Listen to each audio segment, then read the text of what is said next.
খুব খারাপ, তাই না? কারণে অকারণে আপনাকে কষ্ট দিই। অন্তর মলিন হেসে বলল, প্রথম দিনের ব্যাপারটা একটু খারাপ লেগেছিল, তবে সত্যিটা জানার পর থেকে তোমার হাজার পাগলামিও আমার খারাপ লাগবে না, উল্টে ভালো লাগবে। তোমার করা প্রত্যেকটা টর্চার আমাকে বেশ আনন্দ দিচ্ছে। মল্লিকা বেকুব হয়ে অন্তরের দিকে তাকিয়ে আছে। অন্তরের কথার আগা মাথা সে কিছুই বুঝছে না। মল্লিকা বেশ কৌতূহল নিয়ে অন্তরের দিকে তাকিয়ে বলল, কোন সত্যির কথা বলছেন আপনি? অন্তর থতমত খেয়ে গলা ঝাঁকিয়ে বলল, আরে কথার কথা বলছি। অন্তর আবার কিছুটা বাঁকা হেসে মল্লিকার কানে ফিসফিসিয়ে বলল, অ্যাকচুয়ালি আঙ্কেল ফোন করে বলল তোমার মাথায় নাকি একটু প্রবলেম আছে, যাকে বলে হাফ মেন্টাল। মুহূর্তেই মল্লিকার কৌতূহলী চোখ দুটো রাগে লাল হয়ে গেল। হুট করে মল্লিকা অন্তরের শার্টের কলার চেপে ধরে অন্তরের নাকের সাথে নাক লাগিয়ে চোয়াল শক্ত করে বলল, কি বললেন আপনি? আমি হাফ মেন্টাল? আরে আরে, আমি কখন বললাম? বলেছে তো তোমার আব্বু। আমি জাস্ট একটু মশালা মিক্স করে বলেছি। এতে এত হাইপার হওয়ার কি আছে? আমার বউ হাফ মেন্টাল হলেও আমার কোনো প্রবলেম নেই, আমি ঠিক মানিয়ে নেব। এছাড়া হসপিটাল তো আছেই, যদি মানাতে না পারি তাহলে হসপিটালে অ্যাডমিট করব। আশা করছি ট্রিটমেন্টের কোনো ত্রুটি হবে না। কথাগুলো বলি অন্তর হাহা করে হাসতে লাগলো। অন্তরের হাসি দেখে মল্লিকার রাগটা যেন আরো 3 গুণ বেড়ে গেল। মল্লিকা দাঁত গিজগিজ করে বলল, তোকে আমি পিস পিস করে কেটে শিয়াল কুকুরকে খাওয়াবো, চিনিস তুই আমাকে? মল্লিকার এমন ভয়ঙ্কর রূপ দেখে অন্তরের কেমন ঘোর লেগে এলো। অন্তর ঘোর লাগা কণ্ঠে মল্লিকার চোখের দিকে তাকিয়ে বলল, চিনি তো, তুমি আমার নীলাঞ্জনা। মল্লিকা কপাল কুঁচকে বলল, কে নীলাঞ্জনা? কেন তুমি? মল্লিকা চোখ লাল করে অন্তরের নাকের কাছে তুড়ি মেরে বলল, ও হ্যালো মিস্টার, আমার নাম নীলাঞ্জনা না, আমার নাম মল্লিকা। ওই একই হলো। ধ্যাত, আপনার সাথে কথা বলাই বেকার। নিজেই এখন ফুল মেন্টাল, আবার আমাকে বলতে আসে আমি নাকি হাফ মেন্টাল। কথাগুলো বলি মল্লিকা অন্তরের শার্টের কলার ছেড়ে ডেস্কের প্রথম ড্রয়ারটা খুলে ফার্স্ট এড বক্সটা নিয়ে অন্তরের মুখোমুখি দাঁড়ালো। অন্তর মল্লিকার চোখের দিকে তাকিয়ে মনে মনে বিড়বিড় করে বলছে, তুমিই আমার সেই নীলাঞ্জনা, যাকে আমার মন চাই, যার নীলাভ চোখ দেখে আমি প্রথম প্রেমের পরশ পেয়েছি। একদিন মন খুলে আমার সব মনের কথা তোমাকে বলবো। ওই দিন তোমার মনেও থাকবে আমার জন্য অফুরন্ত ভালোবাসা। ভালোবাসি নীলাঞ্জনা, খুব খুব খুব ভালোবাসি। অন্তরের অদ্ভুত চাহনি দেখে মল্লিকা কিছুটা অস্বস্তি বোধ করে গলা ঝাঁকিয়ে অন্তরকে উদ্দেশ্য করে বলল, এভাবে ড্যাব ড্যাব করে কি দেখছেন? তাড়াতাড়ি বেডে গিয়ে বসুন, কাটা জায়গায় ব্যান্ডেজ করে দিচ্ছি। অন্তর মুখে হাত দিয়ে চোখ দুটো বড় বড় করে অবিশ্বাস্য দৃষ্টিতে মল্লিকার দিকে তাকিয়ে বলল, ও মাই গড, এসব কি শুনছি আমি? তুমি সত্যি সত্যি আমার হাতে ব্যান্ডেজ করে দেবে? এতে এত অবাক হওয়ার কি আছে? আজব, আমার কারণেই তো আপনাকে চোট পেতে হলো, তাই আমি আপনার সেবা করব। অন্তর এক ভুরু উঁচু করে বাঁকা হেসে বলল, সত্যিই কি চাপে পড়ে আমার সেবা করবে, নাকি তুমি আমার উপর ক্রাশিত? মল্লিকা তেজি কণ্ঠে অন্তরের দিকে তাকিয়ে বলল, বয়ে গেছে আপনার উপর ক্রাশ খেতে আমার। আমি যার তার উপর ক্রাশ খাই না। একটু মনুষ্যত্ববোধ থেকে সেবা করতে গেলে যে এত কটু কথা শুনতে হবে আমার সত্যিই জানা ছিল না। কথাগুলো বলি মল্লিকা রাগ দেখিয়ে অন্তরকে ক্রস করে যেই না সামনের দিকে পা বাড়াতে যাবে, অমনি অন্তর মল্লিকার হাত ধরে নম্র স্বরে বলল, মজা করেছি, প্লিজ এত হাইপার হয়েও না, ব্যান্ডেজটা করে দাও, আমার হাতটা খুব জ্বালা করছে। মল্লিকা শান্ত কণ্ঠে বলল, তাড়াতাড়ি বেডে এসে বসুন। অন্তর লক্ষ্মী ছেলের মতন বেডের ওপর এসে বসে গেল। মল্লিকা হনহনিয়ে অন্তরের পাশে বসে অন্তরের শার্টের হাতাটা ওপরে তুলে কাটা জায়গায় স্যাভলন দিয়ে ওয়াশ করে ব্যান্ডেজ লাগিয়ে দিল। মল্লিকার কেয়ারিং অন্তরের মনকে আরও বেশি মল্লিকার দিকে টানছে। ওভারঅল মল্লিকা ওর কাছে পারফেক্ট। মল্লিকা ওর কাজ ছেড়ে ফার্স্ট এড বক্সটা ডেস্কের ড্রয়ারে রেখে অন্তরের মুখোমুখি দাঁড়িয়ে বলল, আপনি বেডে শুয়ে পড়ুন, আমি সোফায় শোবো। অন্তর কপালে বিরক্তির রেখা ফুটিয়ে মল্লিকার মুখোমুখি দাঁড়িয়ে বলল, এত বড় একটা বেড রেখে তুমি সোফায় শুতে যাবে কেন? আমি আপনার সাথে এক বেডে শুতে পারবো না। কেন, ভয় পাচ্ছ আমাকে? আমি তোমার থেকে স্বামীর অধিকার চাইবো বলে? ঠিক ধরেছেন। তুমি নিশ্চিন্তে থাকতে পারো মল্লিকা, আমি তোমার অনুমতি ছাড়া তোমার গায়ে টাচ করব না। অন্তত একবার হলেও আমাকে বিশ্বাস করে দেখতে পারো। মল্লিকা কিছুটা ভেবে বলল, আপনাকে আমি বিশ্বাস করতে পারি, তবে একটা শর্তে। কি শর্ত? আমাদের মাঝখানে একটা কোল বালিশ থাকবে। আপনি দয়া করে সীমানা পার করে আমার গায়ের ওপর পড়বেন না। অন্তর মলিন হেসে বলল, তুমি যা বলবে তাই হবে। মল্লিকা অন্তরের মুখোমুখি দাঁড়িয়ে অন্তরের নাকের কাছে তুড়ি মেরে বলল, আপনি কখনো আমার গায়ে টাচ করার অনুমতি পাবেন না, বুঝেছেন? অন্তর বাঁকা হেসে মল্লিকার তুড়ি দেওয়ার আঙুলটা চেপে ধরে বলল, সময় সব বলে দেবে, আপাতত না হয় সঠিক সময়টার প্রতীক্ষায় থাকবো। কথাটা বলেই অন্তর মল্লিকার হাতটা ছেড়ে বেডের এক কোণায় শুয়ে পড়ল। মল্লিকা এবার কিছুটা সিরিয়াস হয়ে বলল, তোর সঠিক সময় জিন্দিগিতেও আসবে না, বুঝলি? মল্লিকার কখনো কাউকে ভালোই বাসবে না, ভালোবাসলেই ঠকতে হয়, যেমনটা নীল আমাকে ঠকিয়েছে। কথাগুলো বলেই মল্লিকা বেডের ওপর ধপ করে বসে মাঝখানে বড় একটা কোল বালিশ রেখে অন্য পাশে শুয়ে পড়ল। অন্তর আর মল্লিকা দুজনই বিপরীত পাশে শুয়ে আছে। একজনের মনে প্রবল ভালোবাসা কাজ করছে, আর অন্যজনের মনে প্রবল জড়তা কাজ করছে। দুজনই দুটো আলাদা জগতে আছে। প্রায় কিছুক্ষণ পর দুজনই চোখ বুজে ঘুমের রাজ্যে পাড়ি দিল। পরের দিন সকাল 8টা। সকালের মুঠো ভরা রোদের আলো জানালার কাঁচ ভেদ করে মল্লিকার পুরো শরীরে তিক্ততা ছড়িয়ে দিচ্ছে। সকালের রোদটা খুবই তেজি, কাঁচা ঘুম ভাঙিয়ে দেওয়ার জন্য যথেষ্ট। চোখে রোদের ঝলক পড়লেই নাক মুখ কেমন কুঁচকে আসে। তখন হাজার চাইলেও চোখ বুজে রাখা যায় না, উল্টে মাথা ধরে আসে। মল্লিকার রিসেন্ট অবস্থাটাও ঠিক এরকম। সূর্যের তেজি ঝলকে চোখ মুখ কুঁচকে রেখেছে সে, আর কিছুতেই চোখ বুঝে রাখা যাবে না। নাছোড়বান্দা সূর্য কিছুতেই তার তেজ কমাবে না। দিন বাড়ার সাথে সাথে তেজি ভাবটা আরও দ্বিগুণ বাড়িয়ে তুলবে।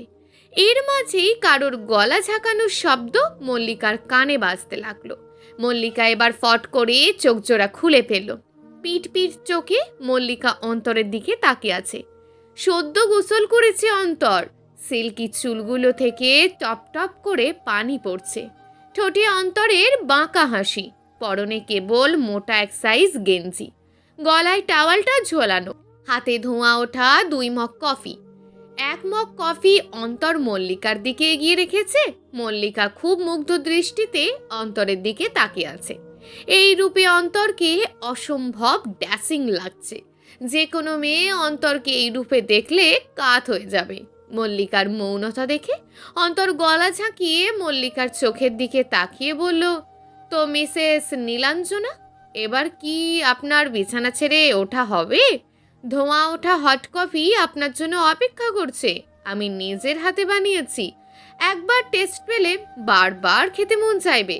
তখন হয়তো রোজ সকালে আমার কানের কাছে ঘ্যান ঘ্যান করে বলবে, প্লিজ অন্তর, তোমার হাতে স্পেশাল 1 মগ কফি বানিয়ে দাও না। তোমার হাতের বানানো কফির টেস্টই আলাদা।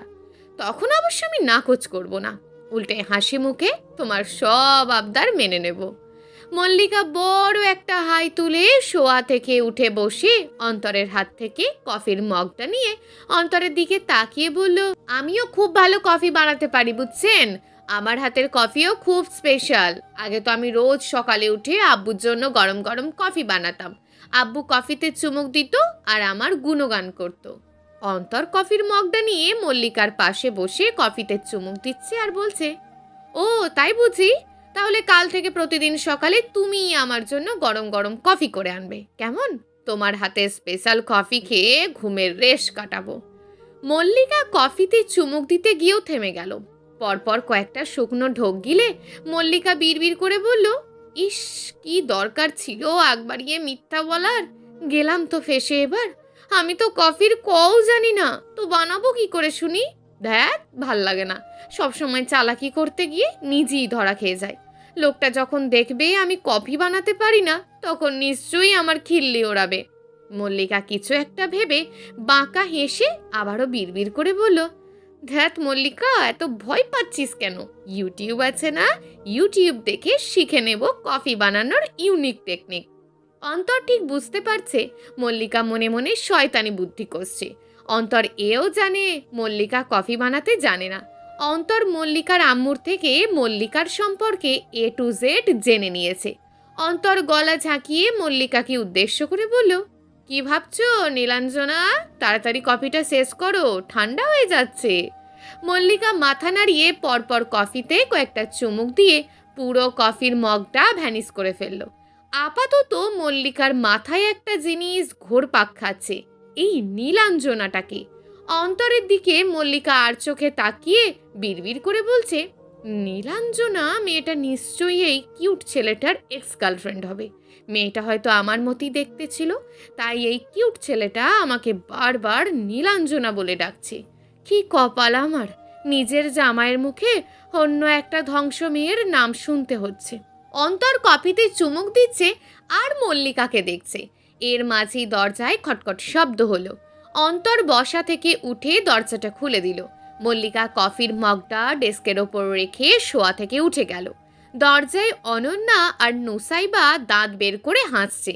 অন্তর মুচকি হেসে দুজনকে রুমে আসতে বলল। দরজা ছেড়ে অন্তর কাবার্ড থেকে একটা টি শার্ট বের করে গায়ে জড়িয়ে নিল। অনন্যা আর নুসাইবা রুমে ঢুকে মুচকি হেসে মল্লিকাকে জড়িয়ে ধরল। নুসাইবা শয়তানি হাসি দিয়ে মল্লিকার কানে ফিসফিস করে বলল, ঘুম কেমন হয়েছে ছোট যা? মল্লিকাও ফিসফিসিয়ে বলল, খুব ভালো হয়েছে, তবে বেশিক্ষণ ঘুমাতে পারিনি। নিশ্চয়ই অন্তর ঘুমাতে দেয়নি? এই না না, সূর্যের আলো চোখে মুখে পড়াতে সকালের মজার ঘুমটা ভেঙে গেছে। বুঝি বুঝি, সবই বুঝি, সব আমাদের বিভ্রান্ত করার ধান্দা। মল্লিকা মুখ খুলে কিছু বলতে যাবে, এর আগেই অনন্যা মুখ ফুলিয়ে বলে উঠল, এই তোমরা দুজন মিলে কি ফুসুর ফুসুর করছো? আমাকে তো কেউ একটুও বলো। নুসাইবা অনন্যার গাল টেনে বলল, তুমি এসব বুঝবে না ননদিনী, এসব আমাদের জায়েদের পার্সোনাল কথা। তোমার যখন বিয়ে হবে তখন তোমার সাথেও আমরা এইভাবে ফুসুর ফুসুর করব, কেমন? অনন্যা আগা মাথা কিছু না বুঝে বেকুব হয়ে দাঁড়িয়ে আছে। নুসাইবার কথা শুনে অন্তর বেশ বুঝতে পেরেছে ওদের মধ্যে কি নিয়ে চর্চা হচ্ছে। মল্লিকা অন্তরের দিকে লজ্জামাখা দৃষ্টিতে তাকিয়ে আছে। অন্তর মাথা চুলকাতে চুলকাতে মল্লিকাকে চোখ বেড়ে সোজা রুম থেকে বের হয়ে শাহেদের রুমে চলে গেল। অন্তরের কাণ্ড দেখে মল্লিকা বেশ লজ্জায় পড়ে গেছে। অনন্যা মল্লিকার মুখটা উঁচু করে মুচকি হেসে বলল, ভাবি চলো ব্রেকফাস্ট করবে। একটু পরেই পাড়া প্রতিবেশী রিলেটিভসরা আসা শুরু করবে। সবাই তোমাকে দেখার জন্য হুমড়ি খেয়ে পড়বে। এরপর আবার পার্লার থেকে লোক আসবে তোমাকে সাজাতে, রিসেপশন বলে কথা। মল্লিকা মাথা নাড়িয়ে হ্যাঁ বোঝালো। নুসাইবা আর অনন্যা দেরি না করে মল্লিকার হাত ধরে সোজা নিচে নেমে গেল। মল্লিকাদের পিছু পিছু অন্তর আর শাহেদও হাঁটছে। অন্তর পিছন থেকে মল্লিকাকে বেশ খুঁটিয়ে খুঁটিয়ে দেখছে। হুট করে অন্তরের নজর গেল মল্লিকার পিঠের কুচকুচে কালো তিলটার দিকে। মল্লিকার শাড়ির আঁচলটা খানিক সরে গেছে, তাই তিলটা স্পষ্ট দেখা যাচ্ছে। অন্তরের কাছে ব্যাপারটা বেশ অস্বস্তিকর হচ্ছে, তাই সে দৌড়ে গিয়ে মল্লিকার পিছনে দাঁড়ালো। অন্তরের পিছু নেওয়াটা মল্লিকার বেশ বিরক্ত লাগছে। মল্লিকা কাঁধটা বেঁকিয়ে অন্তরকে উদ্দেশ্য করে ফিসফিসিয়ে বলল, কি হচ্ছে কি? এভাবে পিছু নিয়েছেন কেন? শাড়ির আঁচলটা ঠিক করো। কেন, কি হয়েছে শাড়ির আঁচলে? পিঠের তিলটা দেখা যাচ্ছে। মল্লিকা তাড়াতাড়ি করে শাড়ির আঁচলটা পিঠে টেনে নিল। অন্তরও তৎক্ষণাৎ মল্লিকার পেছন থেকে সরে দাঁড়ালো। শাড়ির আঁচলটা ঠিক করে মল্লিকা পিছু ফিরে অন্তরকে দেখতে পেল না। মল্লিকা পুরো ড্রয়িং রুমে চোখ বুলিয়ে অন্তরকে খুঁজছে, বাট অন্তরের ছায়াটাও কোথাও দেখা যাচ্ছে না। আচমকাই অনন্যা টেনে এনে মল্লিকাকে ডাইনিং টেবিলে বসিয়ে দিল। মল্লিকা চেয়ারে বসে মাথাটা নিচু করে বিড়বিড় করে বলছে, লোকটা আসলেই খুব ভালো, আমার সব দিকই খেয়াল রাখে। শুধু শুধু লোকটার সাথে আমি ঝগড়া করি। লোকটাকে একবার থ্যাঙ্কস বলা দরকার, কিন্তু খুঁজেই তো পাচ্ছি না লোকটাকে, কোথায় যে উবে গেল। এর মাঝেই অন্তর এসে মল্লিকার পাশের চেয়ারটা টেনে বসে পড়ল। মল্লিকা অন্তরকে দেখা মাত্র অন্তরের কানে ফিসফিসিয়ে বলল, কোথায় ছিলেন আপনি? অন্তর বাঁকা হেসে বলল, কেন, মিস করছিলে বুঝি? এখন থেকেই আমাকে চোখে চোখে হারাচ্ছ? ধ্যাত, বই আছে আমার আপনাকে মিস করতে। জাস্ট একটা শুকনো থ্যাঙ্কস দেওয়ার জন্য আপনাকে খুঁজছিলাম। শুকনো থ্যাঙ্কস তো আমি নেব না মিসেস নীলাঞ্জনা। তাহলে? আমি তো অন্য কিছু চাই। অবশ্য তুমি চাইলেই সেটা দিতে পারবে। কি শুনি? অন্তর বাঁকা হেসে বলল, থ্যাঙ্কসের বদলে একটা চুমা দিলেই এনাফ। মল্লিকার চোখ লাল করে অন্তরের দিকে তাকিয়ে আছে। অন্তর পরপর কয়েকটা শুকনো ঢোক গিলে বলল, এত রাগ করার কি আছে? আমি তো জাস্ট মজা করছিলাম। কথাগুলো বলেই অন্তর পাউরুটির পিস মুখে পড়ে নিল। অন্তরের অবস্থা দেখে মল্লিকা হেসে কুটুকুটি। আপাতত হাসিটাকে সাইডে রেখে মল্লিকা ব্রেকফাস্টে মনোযোগ দিল। প্রায় 15 মিনিট পর ব্রেকফাস্ট সেরে সবাই নিজেদের কাজে চলে গেল। মল্লিকাকে নিয়ে অনন্যা আর নুসাইবা ওপরে উঠে গেল। অন্তর চলে গেল বাইরের কাজ সামলাতে। এর মাঝেই দলে দলে রিলেটিভসরা আসা শুরু করলো। সবাই মল্লিকাকে এক এক করে দেখছে আর মল্লিকার প্রশংসা করছে। অনন্যা কল করে পার্লারের মহিলাদের বাড়ি আসতে বলে দিল। অনন্যা বেশ হাসি মুখে মল্লিকার পাশে বসে কিছুটা লজ্জা পেয়ে বলল, ভাবি জানো, আমার একটা ছেলে ফ্রেন্ড আছে। আমি আজ ওকে ইনভাইট করেছি রিসেপশনে আসতে। মল্লিকা অনন্যার গাল টেনে বলল, বাহ, খুব ভালো করেছো। অনন্যা মাথাটা নিচু করে হাত দুটো কচলাতে কচলাতে বলল, অ্যাকচুয়ালি ভাবি, সে শুধু আমার ফ্রেন্ড না, আমার বয়ফ্রেন্ড। মল্লিকা চোখ দুটো বড় বড় করে বলল, অ্যাঁ? অনন্যা কিছুটা কাতর হয়ে মল্লিকার হাত ধরে বলল, না, হ্যাঁ। বাড়ির কেউ এই ব্যাপারে কিচ্ছু জানে না। প্লিজ ভাবি, তুমি কাউকে কিছু বলো না, এমনকি ভাইয়া কেউ না। মল্লিকা অনন্যার হাত ধরে বলল, ওকে ননদিনী, বলবো না, তুমি নিশ্চিন্তে থাকো। মুহূর্তেই অনন্যা মল্লিকাকে জড়িয়ে ধরে বলল, থ্যাংক ইউ ভাবি, তুমি না অনেক অনেক ভালো। এর মাঝেই নুসাইবা এসে মল্লিকার পাশে বসে মল্লিকাকে উদ্দেশ্য করে বলল, মল্লিকা, তুমি শাওয়ার নিয়ে নাও, পার্লারের মেয়েরা এলো বলে। মল্লিকা মাথা নেড়ে সম্মতি জানিয়ে কভার থেকে একটা শাড়ি নিয়ে ওয়াশরুমে ঢুকে গেল। প্রায় 30 মিনিট পর শাওয়ার নিয়ে মল্লিকা রুমে ঢুকলো। এর মাঝেই পার্লারের মেয়েরা এসে হাজির হয়ে গেল। মিসেস অরুণিমা রুমে ঢুকে মল্লিকার জন্য একটা নীল রঙের লেহেঙ্গা আর ম্যাচিং করা অর্নামেন্টস দিয়ে গেল। অনন্যা আর নুসাইবা রুম থেকে বের হয়ে নিজেদের রুমে চলে গেল শাওয়ার নিতে। কজ মল্লিকার সাজগোজের পরই ওদের টান। বেডের উপর রাখা লেহেঙ্গাটা নিয়ে মল্লিকা ওয়াশরুমে চলে গেল। প্রায় 10 মিনিট পর লেহেঙ্গাটা গায়ে জড়িয়ে মল্লিকা রুমে ঢুকলো। পার্লারের মেয়েরা মল্লিকাকে ড্রেসিং টেবিলের সামনে বসিয়ে দিল। আস্তে আস্তে ওরা মল্লিকাকে সাজাতে শুরু করলো। ওইদিকে অন্তর বেশ ব্যস্ত অতিথি আপ্যায়নে। অফিসের অনেক ক্লায়েন্ট এসেছে, তাদের সাথে আলাপচারিতায় মগ্ন হয়ে আছে সরফরাজ চৌধুরী আর অন্তর। প্রায় 2.5 ঘন্টা পর দুপুর 12:30। মল্লিকার সাজ অলরেডি শেষ, এবার শুধু মাথায় ঘোমটা দেওয়া বাকি। পার্লারের মেয়েগুলো মল্লিকার দিকে হাঁ করে তাকিয়ে আছে। নীল রঙের লেহেঙ্গাতে মল্লিকার সৌন্দর্য উপচে পড়ছে। মাথায় বড় ঘোমটা টেনে পার্লারের মেয়েগুলো মল্লিকাকে বেডের ওপর বসিয়ে দিল। অনন্যা আর নুসাইবা পার্লারের মেয়েগুলোকে টেনে টুনে ওদের রুমে নিয়ে গেল। ওরা ওদের নিজেদের রুমে সাজবে। মল্লিকা বেডের ওপর বসে মুখটা ভার করে রেখেছে। নীলের কথা খুব মনে পড়ছে। নীলের বিশ্বাসঘাতকতা মল্লিকার মনকে নাড়িয়ে দিচ্ছে। হুট করে কারোর হাতে স্পর্শ পেয়ে মল্লিকা খানিক চমকে উঠল। পিছু ফিরে মল্লিকা ওর বড় বোন মল্লরকে দেখে মুচকি হেসে মল্লরকে জড়িয়ে ধরল। মল্লর খিলখিল করে হেসে মল্লিকাকে জাপটে ধরে বলল, কেমন আছিস মল্লিকা? ভালো আছি আপু, তুমি কেমন আছো? আর মুস্কান কোথায়? আমিও ভালো আছি, মুস্কান ওর বাবার কোলে। আম্মু আব্বু এসেছে? সবাই এসেছে। ওরা নিচে স্টেজে তোর জন্য ওয়েট করছে। তাহলে চলো নিচে যাই। তুমি তোমার বরের সাথে নিচে যাবে, বুঝলে? অন্তর রুমে আসছে, আমি যাই। কথাগুলো বলি মল্লর হাসতে হাসতে রুম থেকে বের হয়ে গেল। মল্লিকা মুখটা ভার করে বসে আছে। প্রায় 5 মিনিট পর অন্তর রুমের দরজা ঠেলে রুমে ঢুকে পড়ল। মল্লিকা বেশ বুঝতে পেরেছে অন্তর রুমে ঢুকেছে, তাই সে মাথার ঘোমটাটা আরো বড় করে টেনে দিল। অন্তর রুমে ঢুকে বাঁকা হেসে মল্লিকার মুখোমুখি ধপ করে বিছানায় বসে পড়ল। মল্লিকা জড়সড় হয়ে মাথাটা নিচু করে রেখেছে। অন্তর মল্লিকার দিকে কিছুটা ঝুঁকে শান্ত কণ্ঠে বলল, ঘোমটা টেনে নিজের চাঁদ মুখটা হাজার আড়াল করে রাখলেও আমার মন থেকে তোমার চাঁদ মুখটা আড়াল করতে পারবে না। আমি ঠিক মনের চোখ দিয়ে তোমাকে দেখে নিয়েছি। মল্লিকা ঘোমটা নিচ থেকে চোখ তুলে অন্তরের দিকে তাকালো, আর ঘোর লাগা দৃষ্টিতে অন্তর মল্লিকার দিকে তাকিয়ে আছে। অন্তরের তেজি দৃষ্টিতে দৃষ্টি রাখার ক্ষমতা নেই মল্লিকার, তাই সে চোখ জোড়া নামিয়ে নিল। অন্তর মলিন হেসে বসা থেকে উঠে কাবার থেকে নীল শেরওয়ানিটা বের করে ওয়াশরুমে ঢুকে গেল। প্রায় 10 মিনিট পর অন্তর শেরওয়ানি গায়ে জড়িয়ে ওয়াশরুম থেকে বের হয়ে ড্রেসিং টেবিলের সামনে দাঁড়ালো। অন্তর বেশ মনোযোগ দিয়ে শেরওয়ানির বোতামগুলো এক এক করে লাগাচ্ছে। মল্লিকা আর চোখে আয়না দিয়ে অন্তরকে দেখছে। নীল শেরওয়ানিতে অন্তরকে অনেক বেশি মানিয়েছে। মল্লিকার চোখ আটকে গেছে অন্তরের দিকে।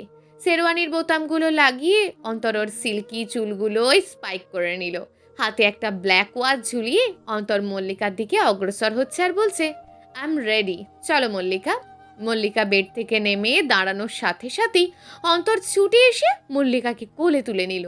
মল্লিকা বেকুব হয়ে অন্তরের দিকে তাকিয়ে আছে।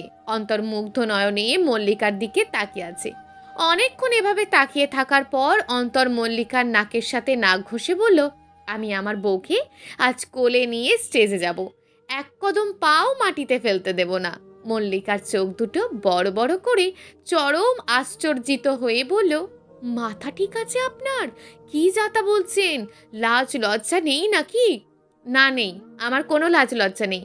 আমার যা ভালো মনে হবে আমি তাই করব, ওকে? কথাগুলো বলেই অন্তর মল্লিকাকে কোলে নিয়ে রুম থেকে বের হয়ে গেল। বাড়ি ভর্তি মানুষ অন্তর আর মল্লিকার দিকে তাকিয়ে আছে। মল্লিকা লজ্জায় মূর্ছা যাচ্ছে, তবে মল্লিকার মনে কোথাও না কোথাও একটা ভালো লাগা কাজ করছে। অন্তরের ক্ষুদ্র ক্ষুদ্র পাগলামিগুলো মল্লিকার মনে অনেকটা দাগ কাটছে। সব মেয়েরাই হয়তো তাদের স্বামীর থেকে এতটা পাগলামি আশা করে। মল্লিকার পরিবার প্লাস অন্তরের পরিবার বেশ খুশি ওদের এভাবে দেখে। অন্তর হাঁটতে হাঁটতে সোজা স্টেজে চলে গেল। স্টেজের পাতানো একটা সোফায় অন্তর মল্লিকাকে আস্তে করে বসিয়ে দিল। একে একে সব রিলেটিভস পাড়া প্রতিবেশীরা মল্লিকাকে দেখছে আর তারিফ করছে। অনেকে আবার মল্লিকার হাতে ফুল থেকে শুরু করে বিভিন্ন ধরনের গিফট গুজে দিচ্ছে। অন্তর মল্লিকার পাশের সোফায় বসে আছে। মল্লরের হাজবেন্ড রাফসান এসে মল্লিকার কোলে মুস্কানকে ধরিয়ে দিল। মুস্কানের বয়স মাত্র 1 বছর। মেয়েটা অসম্ভব পাকা বুড়ি আর সুন্দরী। মল্লিকাকে পেয়ে মুস্কান খিলখিল করে হাসছে। সাথে মল্লিকাও মুস্কানকে আদরে আদরে ভরিয়ে দিচ্ছে আর দাঁত বের করে হাসছে। অন্তরও মাঝে মাঝে মুস্কানকে খুব আদর করছে। এর মাঝে অনন্যা সেজে গুজে দৌড়ে এসে মল্লিকার কানে কানে ফিস ফিস করে বলল, ভাবি আমার বয়ফ্রেন্ড এসেছে, ওকে এখানে ডেকে আনি? মল্লিকাও ফিস ফিস করে বলল, পাগলি মেয়ে, এটা আবার জিজ্ঞেস করার কি আছে, তাড়াতাড়ি নিয়ে এসো। ওকে ভাবি, এক্ষুনি নিয়ে আসছি। অনন্যা আর দেরি না করে দৌড়ে চলে গেল স্টেজের বাইরে। মল্লিকা আবার মুস্কানের সাথে খুনসুটিতে লেগে গেল। অন্তর সোফা থেকে উঠে ওর ফ্রেন্ডদের সাথে আলাপে মশগুল হয়ে গেল। অন্তরের ফ্রেন্ডসরা নানাভাবে অন্তরের খিল্লি ওড়াচ্ছে। অন্তর লাজুক ভঙ্গিতে মল্লিকার দিকে তাকিয়ে মুচকি হাসছে। এর মাঝে অনন্যা ওর বয়ফ্রেন্ডকে নিয়ে স্টেজে চলে এলো। মল্লিকা এখনো অনন্যার বয়ফ্রেন্ডকে খেয়াল করেনি। অনন্যার বয়ফ্রেন্ডও মল্লিকাকে খেয়াল করেনি। অনন্যার সাথে একটা অজানা ছেলেকে দেখে অন্তর দৌড়ে এসে ওদের মুখোমুখি দাঁড়িয়ে পড়ল। অন্তর এক ভুরু উঁচু করে অনন্যার দিকে তাকিয়ে বলল, who is he Ananya? Ananya কাট কাট গলায় বলল, আমার কলেজ ফ্রেন্ড ভাইয়া, তোমার বিয়েতে ওকে ইনভাইট করতে পারিনি, ভাবলাম রিসেপশনে ইনভাইট করি, তাই আর কি। অনন্যা আর কিছু বলতে পারল না। এর আগেই অন্তর মুচকি হেসে অনন্যার দিকে তাকিয়ে বলল, ভালো করেছিস, যা ওকে নিয়ে স্টেজে বসা। অনন্যার বয়ফ্রেন্ড মুচকি হেসে অন্তরের দিকে তাকিয়ে আছে। বিনিময়ে অন্তরও মৃদু হেসে ওর ফ্রেন্ডদের কাছে আবার ফিরে গেল। অনন্যা এক গাল হেসে ওর বয়ফ্রেন্ডের হাত ধরে সোজা মল্লিকার মুখোমুখি এনে দাঁড় করিয়ে দিল। মল্লিকা চোখ তুলে ওপরে তাকানোর সাথে সাথেই চোখ দুটো বড় বড় করে ফেলল। অনন্যার বয়ফ্রেন্ড আর কেউ না, মল্লিকার এক্স বয়ফ্রেন্ড নীল। নীল মল্লিকাকে দেখা মাত্রই এক নাগাড়ে শুকনো ঢোক গিলতে লাগলো। অনন্যা মৃদু হেসে নীলের হাত ধরে মল্লিকাকে উদ্দেশ্য করে বলল, ভাবি, হি ইজ নীল, আমার বয়ফ্রেন্ড। কথাটা শোনার সাথে সাথেই মল্লিকার চোখে পানি জমে গেল। নীল অস্থির দৃষ্টিতে এদিক সেদিক তাকিয়ে মিনমিনিয়ে বলছে, এই আইটেমটাই কি তাহলে অনন্যার ভাবি? তাহলে কি মল্লিকা আমার কাছে এতদিন সত্যিটা গোপন করেছে, ইচ্ছে করে আমাকে বিয়ের কথাটা শোনায়নি? ইস, পুরোপুরি ফেঁসে গেলাম আজ। এবার তো মনে হচ্ছে দুটো পাখিকেই একসাথে হারাবো। ধ্যাত, আজকের দিনটাই খারাপ। যে করি হোক এখান থেকে কেটে পড়তে হবে, না হয় সবটা গন্ডগোল হয়ে যাবে। মল্লিকা যে কোনো মুহূর্তে মুখ খুলে দিতে পারে। নীলের মোচড়ামুচড়ি দেখে অনন্যা কিছুটা বিরক্ত হয়ে নীলকে উদ্দেশ্য করে বিড়বিড় করে বলল, কি হচ্ছে কি নীল? এভাবে নড়াচড়া করছো কেন? নতুন ভাবি কি ভাববে বলো তো? ভাবিকে ইমপ্রেস করতে হবে তো নাকি? তাহলে ভাইয়াকে তোমার ব্যাপারে কে বোঝাবে বলো? ভাবি তো আমাদের লাস্ট ভরসার জায়গা। নীল কিছু বলছে না, সে কেবল পালানোর ধান্দা করছে। মল্লিকা বেশ বুঝতে পেরেছে নীল অনন্যাকেও প্রেমের জালে ফাঁসিয়েছে। মল্লিকা সমানে ঘামছে আর বিড়বিড় করে বলছে, যে করি হোক অনন্যাকে সত্যিটা জানাতে হবে।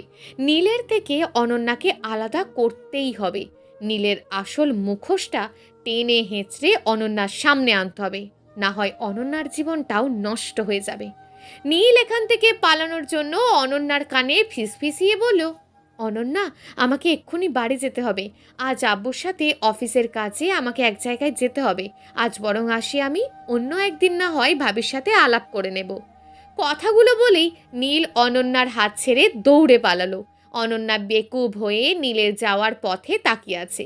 মল্লিকা চোখ লাল করে নীলের যাওয়ার পথের দিকে তাকিয়ে বিড়বিড় করে বলছে, অনন্যার হাতেই তোর খেলা শেষ করব নীল। দরকার হলে অন্তরের সাথে আমি তোর ব্যাপার নিয়ে খোলসা করে কথা বলবো। তোর চ্যাপ্টার যে করেই হোক ক্লোজ করব। অনন্যা মুখটা কালো করে দাঁড়িয়ে আছে। মুস্কান মল্লিকার কানের দুল নিয়ে খেলছে, মাঝে মাঝে দু একটা টানও দিচ্ছে। অন্তর দূর থেকে দাঁড়িয়ে দাঁড়িয়ে মুস্কানের দুষ্টুমিগুলো দেখছে। তবে মল্লিকার ফেশিয়াল এক্সপ্রেশন অন্তরকে খুব ভাবাচ্ছে। মুস্কানেরও গ্যারেন্টি নেই কখন যে সত্যি সত্যি মল্লিকার কান ছিঁড়ে হাতে দুল নিয়ে আসে বলা যায় না। অন্তর বেশ পরেশান হয়ে দৌড়ে গিয়ে মুস্কানকে কোলে তুলে নিল। মল্লিকা নির্বাক দৃষ্টিতে অনন্যার দিকে তাকিয়ে আছে। মুস্কানকে কোলে নিয়ে অন্তর মল্লিকার দিকে কিছুটা ঝুঁকে এসে ফিসফিসিয়ে বলল, হোয়াট হ্যাপেন মল্লিকা? এইভাবে জড়সড় হয়ে বসে আছো কেন? খুব টেন্সড দেখাচ্ছে তোমাকে। মল্লিকা অনন্যার কাছ থেকে চোখটা সরিয়ে অন্তরের কানে ফিসফিসিয়ে বলল, আপনার সাথে আমার কিছু কথা আছে। হ্যাঁ বলো, কি কথা? এর মাঝি মুস্কান ঠোঁট উল্টিয়ে মা মা বলে কান্না জুড়ে দিল। অন্তর বেশ ব্যস্ত হয়ে পড়ল মুস্কানের কান্না থামাতে। মল্লিকাও চুপ হয়ে গেল। মিসেস অরুণিমা এসে মল্লিকা আর অন্তরকে নিয়ে খাবারের টেবিলে বসিয়ে দিল। দুপুর গড়িয়ে বিকেল নেমে এসেছে। খেয়ে দেয়ে ওদের মল্লিকাদের বাড়িতে রওনা দিতে হবে।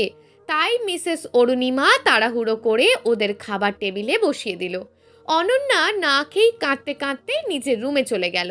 নীলের ওইভাবে চলে যাওয়াটা অনন্যা মানতে পারছে না। খাবার টেবিলে দুই পরিবারের সবাই বসে আছে। মল্লিকা বেশ আকুপাকু করছে অন্তরকে নীলের ব্যাপারে সত্যিটা বলার জন্য, কিন্তু স্কোপই পাচ্ছে না। মল্লিকা কিছুটা মন খারাপ করে মাথাটা নিচু করে বিড়বিড় করে বলছে, ধ্যাত, অন্তরকে তো কিছুই বলতে পারছি না। জরুরি কথা বলার সময় একটা না একটা বাধা পড়বেই। অনন্যার বড়সড় একটা ক্ষতি হওয়ার আগে অনন্যাকে আমার সাবধান করতেই হবে। অন্তরকেও সব বলতে হবে। নীলের বিরুদ্ধে প্রমাণ জোগাড় করতে হবে। বাড়িতে পৌঁছে প্রথমেই আমাকে অন্তরের মুখোমুখি দাঁড়াতে হবে।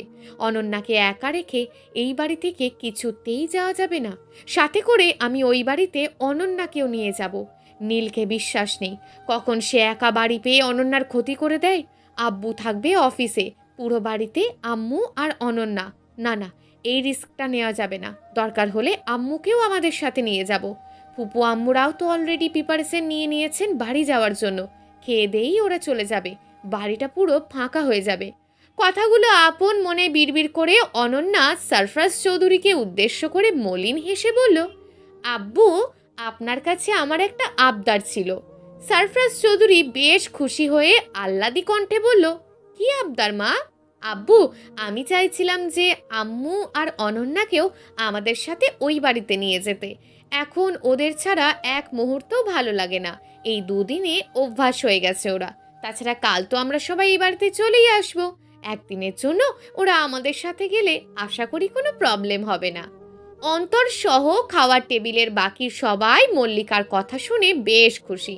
মল্লিকার সাথে সাথে তাল মিলিয়ে মিসেস লিজাও বলে উঠল, সারফরাজ ভাই, মল্লিকা তো ঠিকই বলেছে। চলেন না, আমরা সবাই একটা দিন এইভাবেই হাসিতে খুশিতে একসাথে কাটিয়ে দিই। প্লিজ, আপনি আর আপত্তি করবেন না। সারফরাজ চৌধুরী মিসেস অরুণিমার দিকে তাকিয়ে দেখল উনিও বেশ খুশি। উনিও চাইছেন মল্লিকার সাথে ওই বাড়িতে যেতে। তাই সারফরাজ চৌধুরী আর বারণ করতে পারলেন না। উনি মল্লিকার দিকে তাকিয়ে মৃদু হেসে বলল, মল্লিকা মা, মেনে নিলাম তোমার আবদার, একটা দিনেরই তো ব্যাপার। মল্লিকা খিলখিল হেসে সারফরাজ চৌধুরীর দিকে তাকিয়ে বলল, থ্যাংক ইউ সো মাচ আব্বু। বিনিময়ে সারফরাজ চৌধুরী মুচকি হাসলো। অন্তর্মুগ্ধ হয়ে মল্লিকার দিকে তাকিয়ে আছে। এই 2 দিনে যে মল্লিকা এত সহজে সবার সাথে মিশে যাবে, সবাইকে এতটা আপন করে নেবে, অন্তর ভাবতেও পারেনি। মল্লিকা দিন দিন অন্তরকে দারুণভাবে আকৃষ্ট করে তুলছে। মুচকি হেসে অন্তর প্লেটে খাবার মেখে সবার সামনে মল্লিকার মুখে খাবারের লোকমা পুরে দিল। মল্লিকা লজ্জায় মাথাটা নিচু করে রেখেছে। উপস্থিত সবাই অন্তরের পাগলামিগুলো চোখ ভরে দেখছে। মল্লিকা খাবারের লোকমা চিবুচ্ছে আর এদিক সেদিক তাকিয়ে অনন্যাকে খুঁজছে। অনেকক্ষণ ধরে খোঁজার পরও অনন্যাকে দেখতে না পেয়ে মল্লিকা অন্তরের কানে ফিসফিস করে বলল, অনন্যাকে দেখেছেন? খাবার টেবিলেও দেখছি না। অন্তর মল্লিকার মুখে ভাতের লোকমা পুড়ছে আর বলছে, অনন্যা ওর রুমে খাবে না বলেছে। একটু আগেই নাকি অনন্যা নুসাইবা ভাবির সাথে লাঞ্চ করে গেছে। আপনি শিওর? হ্যাঁ, নুসাইবা ভাবি বলেছে, আমি জিজ্ঞেস করেছিলাম। নুসাইবা ভাবি কোথায়? রেডি হচ্ছে বাড়ি যাওয়ার জন্য। ও। খাওয়ার মাঝখানে মিসেস হৈমন্তী, শায়েদ, সায়েল আর নুসাইবা এসে সবার থেকে বিদায় নিয়ে বাড়ির উদ্দেশ্যে রওনা দিল। মিসেস হৈমন্তীর শরীরের অবস্থা বেশি ভালো না বলে কেউ ওনাদের জোর করেনি থাকতে। অন্তর এখনো মল্লিকার মুখেই খাবার পুড়ে যাচ্ছে, নিজের মুখে এখনো এক লোকমাও পড়েনি। মল্লিকা কিছুটা বিরক্ত হয়ে অন্তরের কানে ফিসফিসিয়ে বলল, এবার আপনিও খান, আমাকে আর কত খাওয়াবেন? আমি খাবো না ডিয়ার, তাই তোমাকেই সব খাবারগুলো খেতে হবে। মল্লিকা চোখ লাল করে বলল, খাবেন না মানে? কেন খাবেন না? আপনাকে খেতেই হবে, না হয় আমিও খাবো না। অন্তর মুখটা কাঁচুমাচু করে বলল, খেতেই হবে? হ্যাঁ হবে। মল্লিকার চোখের দিকে তাকিয়ে অন্তর ব্যাপক ভয় পেয়ে গেছে, তাই সে গপা গপ মুখে ভাতের লোকমা পুড়ে নিচ্ছে। অন্তরের কাণ্ড দেখে মল্লিকা মনে মনে হেসে কুটি কুটি। প্রায় 15 মিনিট পর খাওয়া দাওয়া শেষে এবার ঘনিয়ে এলো বিদায় লগ্ন। অনন্যা ফ্রেশ হয়ে নিচে চলে এসেছে। অনন্যার চোখ মুখ দেখে মল্লিকা বেশ বুঝতে পেরেছে অনন্যা অনেকক্ষণ ধরে কান্না করেছে। মল্লিকার এই মুহূর্তে ইচ্ছে করছে অনন্যাকে খুব বকতে আর নীলের নাকটা ফাটিয়ে দিতে। আপাতত সে নিজের রাগটাকে কিছুটা কন্ট্রোল করে রেখেছে। অনন্যাকে এখন হাজার বোঝালেও অনন্যা মল্লিকার কথা বিশ্বাস করবে না, উল্টে ভুল বুঝবে। তাই সে আপাতত অনন্যাকে কিছু বোঝাতে চাইছে না। প্রমাণ সহ নীলকে হাতে নাতে ধরে সে অনন্যার সামনে প্রেজেন্ট করবে। এর জন্য অন্তরের হেল্প ভীষণভাবে দরকার। বাড়ির সব গেস্টরা একে একে চলে গেছে। বাড়ির গার্ডেনে 2টো গাড়ি পার্ক করা, একটা সারফরাজ চৌধুরীর, অন্যটা মিস্টার নাজিমের। অন্তর ওর গাড়িটা পার্ক রুম থেকে বের করতে নিলেই মল্লিকা চেঁচিয়ে বলল, আরে আরে, গাড়ি বের করতে হবে না, 2টো গাড়িতেই আমাদের হয়ে যাবে। অন্তর বাঁকা হেসে বলল, আমার হবে না মিসেস, আমি আপনাকে একান্তে পেতে চাই। আপনি কিন্তু বেশি বাড়াবাড়ি করছেন, আমি যা বলেছি তাই হবে, ব্যাস। মল্লিকার ফেশিয়াল রিয়াকশন দেখে অন্তর মনে মনে হেসে বিড়বিড় করে বলল, আমি জানি মিসেস নীলাঞ্জনা, তুমি কেন আর একটা গাড়ি নিতে বারণ করছো। অ্যাকচুয়ালি তুমি আমার থেকে দূরে দূরে থাকতে চাও, তবে তুমি এটাই বুঝলে না, শেষমেশ তোমাকে আমার কাছাকাছিই বসতে হবে, আমার কোলেই তোমাকে বসতে হবে। কজ 2টো গাড়িতে এতগুলো লোকের জায়গা হবে না। তোমার জালে তুমি নিজেই ফেসে গেছো মল্লিকা, তুমিই বরং আমার জন্য সুবিধেই করে দিলে। অন্তর গলা ঝাঁকিয়ে মল্লিকার দিকে তাকিয়ে বাঁকা হেসে বলল, ওকে, তোমার কথাই হবে, 2টো গাড়িই এনাফ। অন্তরের কথা শুনে মল্লিকা যেন হাঁপ ছেড়ে বাঁচল। প্রথম গাড়িতে বসলো mister Nazim, Sarfaraz Chowdhury, Mrs Arunima, Mrs Liza. দ্বিতীয় গাড়িতে বসলো মল্লরের হাজবেন্ড, অনন্যা, মুস্কান। বাকি আছে মাত্র একটা সিট। মল্লিকা ধপাস করে সিটে বসতে নিলেই অন্তর সিটটা দখল করে নেয়। মল্লিকা মুখ ফুলিয়ে দাঁড়িয়ে আছে। অন্তর শেরওয়ানির কলারটা ঠিক করে কিছুটা ভাব নিয়ে বলল, কোলে বসা ছাড়া আর কোনো উপায় নেই মল্লিকা, তোমাকে এখন আমার কোলেই বসতে হবে। এই জন্যই বলেছিলাম আলাদা একটা গাড়ি নিতে, তুমি তো আমার কথা শুনলে না। মল্লর শয়তানি হাসি দিয়ে মল্লিকাকে টান দিয়ে অন্তরের কোলে বসিয়ে দিয়ে বলল, বসে পড়, এই সুযোগ আর পাবি না। জামাইয়ের কোলে বসে ট্রাভেল করার মজাই আলাদা। আমরা মুখে হাত দিয়ে রাখবো, তোদের দিকে তাকাবো না। মল্লিকা মল্লরের দিকে তাকিয়ে রাগে ফুঁসছে। মল্লরের হাজবেন্ড মৃদু হেসে গাড়ি স্টার্ট করে দিল। অন্তর মল্লিকার কোমরটা শক্ত করে ধরে রেখেছে আর কিছুক্ষণ পর পর বাঁকা হাসছে। মল্লিকা ওর আঙুলের বড় বড় নখ দিয়ে অন্তরের হাতে খামচি দিয়ে রেখেছে। অন্তর খুব ব্যথা পাচ্ছে, এরপরও মুখ বুজে সব সহ্য করে নিচ্ছে। মল্লিকা মনে মনে হেসে বিড়বিড় করে বলছে, কেমন লাগছে মিস্টার অন্তর? আমাকে কোলে নেওয়ার শাস্তি ভোগ করো, হাত দুটোকে আজ রক্তাক্ত করে ফেলবো। অন্তর হাসি মুখে সব ব্যথা সহ্য করে নিচ্ছে, একটা টু শব্দও করছে না, উল্টে মল্লিকাকে শক্ত করে ধরে রেখেছে। মল্লিকা যেন স্লিপ খেয়ে কোল থেকে পড়ে না যায়, সেই জন্যই এত শক্ত করে ধরা। প্রায় 20 মিনিট পর গাড়ি এসে পৌঁছে গেল মল্লিকার বাড়ির সামনে। এক এক করে সবাই গাড়ি থেকে নেমে বাড়ির ভিতর ঢুকে গেল। মল্লিকা অন্তরের কোল থেকে নেমে ওর নখের দিকে তাকিয়ে দেখলো নখগুলোতেই রক্ত লেগে আছে। প্রত্যেকটা নখ থেকে টপ টপ করে রক্ত পড়ছে। অন্তর গাড়ি থেকে নেমে মল্লিকার পাশে দাঁড়ালো। মল্লিকা চোখে জল নিয়ে অন্তরের হাত দুটো চেক করতেই দেখলো অন্তরের দুটো হাতেই নখের দাগগুলো গর্ত হয়ে রক্ত গড়িয়ে পড়ছে। ক্ষত হয়ে আছে জায়গাগুলো, দেখলেই গা শিউরে উঠবে।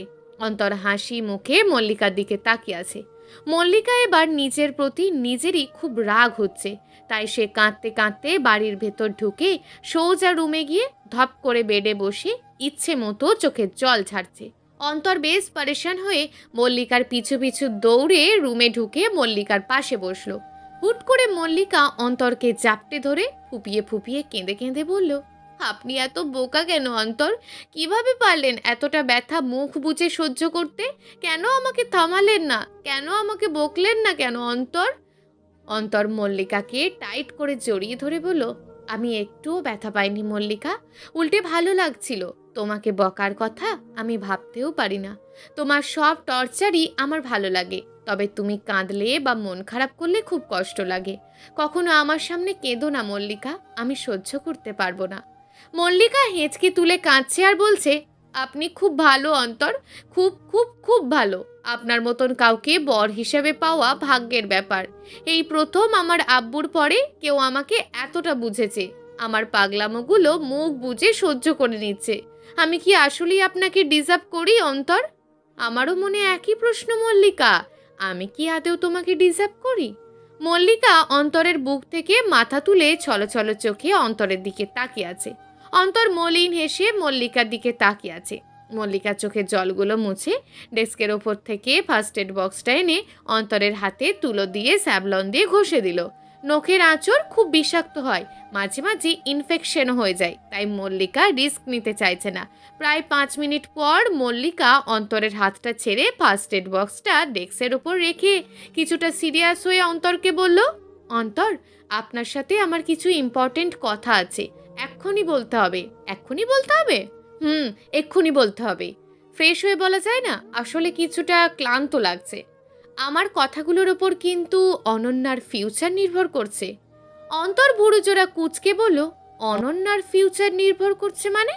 কি এমন কথা মল্লিকা? মল্লিকা দ্রুত পায়ে হেঁটে অন্তরের পাশে বসে খুব সিরিয়াস হয়ে বলল, মানে অনন্যা যে ছেলেটাকে ভালোবাসে সেই ছেলেটা 1 নম্বরের ফ্লার্টিং বয়। অনন্যার লাইফ ঝুঁকির মধ্যে আছে। অন্তর চোখ লাল লাল করে বলল, এক সেকেন্ড, অনন্যা ছেলেটাকে ভালোবাসে মানে? কাকে ভালোবাসে? যে ছেলেটা আজ আমাদের রিসেপশনে এসেছিল, আপনি তো কথাও বলেছেন ছেলেটার সাথে। অন্তর রাগে গিজগিজ করে চোয়াল শক্ত করে বলল, হোয়াট? ছেলেটা অনন্যার বয়ফ্রেন্ড? আমি আগে থেকেই জানতাম। অনন্যা আমাকে প্রথমেই বলেছিল, কিন্তু ছেলেটাকে দেখার পর আমার মনে হচ্ছে আপনাকে সত্যিটা বলা উচিত। ছেলেটা পুরোপুরি ক্যারেক্টারলেস। অনন্যা একটা ফেক ছেলেকে ভালোবেসেছে। অন্তর বসা থেকে উঠে বেডের কার্নিশে জোরে একটা ঘুষি মেরে বলল, তুমি কি করে জানলে ছেলেটা খারাপ বা ক্যারেক্টারলেস? তোমার কথা অনুযায়ী মনে হচ্ছে তুমি ছেলেটাকে খুব ভালো করেই চেনো। মল্লিকা চোখে অজস্র জল নিয়ে মাথাটা নিচু করে নরম স্বরে বলল, অন্তর, আমি ছেলেটাকে খুব ভালো করে চিনি। ছেলেটা আমার এক্স বয়ফ্রেন্ড ছিল। চলবে গল্প মন চাই তোকে, লেখিকা নিশাত জাহান নিশি।